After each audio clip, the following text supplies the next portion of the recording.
So being an empath can be an absolute superpower, and it shouldn't be something that you ultimately feel like is draining you. And I'll explain to you how I've got there, because I do not resonate with these posts where people say that they've got to go and do energy clearings or clear away energy from anything, or that they feel drained when they're with people. I understand why it's happened, but that's not where I am now. Yes, part of the reason why I got ill in the first place and had so many autoimmune conditions is I was storing other people's emotions, but I have learned how to strengthen my boundaries energetically so I do not take on anyone else's stuff, and yet I can still perceive emotions and feel them incredibly deeply. So I'm getting the best of both worlds. And I'm going to explain to you how I did that. Your boundaries heal when you remove the insults to them. So you have to do the internal work. So you have to get to all of the insults to your boundaries, all of the times that your boundaries have been crossed in whatever way that is, and remove all of that stored emotion. And that's a lot of the work that I do here, and you can look through past videos on how to do that kind of thing.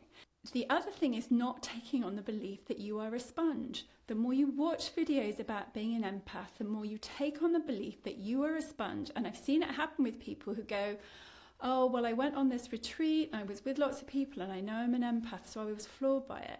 No, not at all. I see countless people every day who are probably incredibly traumatized, and I work with them every day, and I do not walk away with anything from them, any kind of stored emotion. I am not a sponge. So let's release that first of all. You can do it on the karate chop point, just with some contact work, and just get rid of that belief, all of my beliefs that I am a sponge.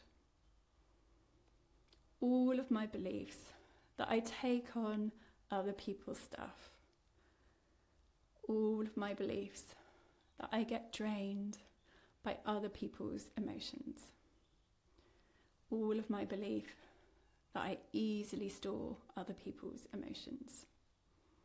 So first of all, disabuse yourself of that notion. The next thing, really simple technique that I do every day, which is it just strengthens your energy. And again, it's not about protection. It's not about going out in fear, because that just opens up the door.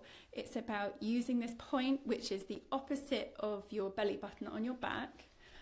And you're going to, I can't really show you this, you're going to just, the opposite of your belly button, you're going to push down and go up and down with your hands like this. Push down all the way down to the bottom of your bottom, and then up, and then over your hips, and then down, all the way down to the front. So you're basically making this shape, like over your pelvis. So up and down, around, and then up like this. And all that does is that point there, the opposite of your belly button, it's called the Mingmen point. And it's bringing that energy from that point, which is very strong, all the way down, and it's bringing it around and up your chakras. The main thing you need to do, though, is to strengthen your energetic boundaries by getting rid of all of your stored emotions, doing your work.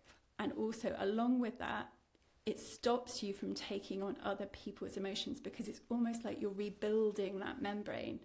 And so then you'll get to the point that I'm at, which is I've got really strong energetic boundaries, and I can lean in and perceive any energy, the deepest energies I've ever felt, and yet they don't attach to me. I don't walk away with any attachments whatsoever.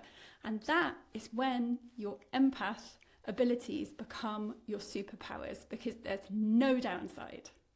Let me know if this resonates. You have any more questions about your energetic boundaries or how we do this kind of work.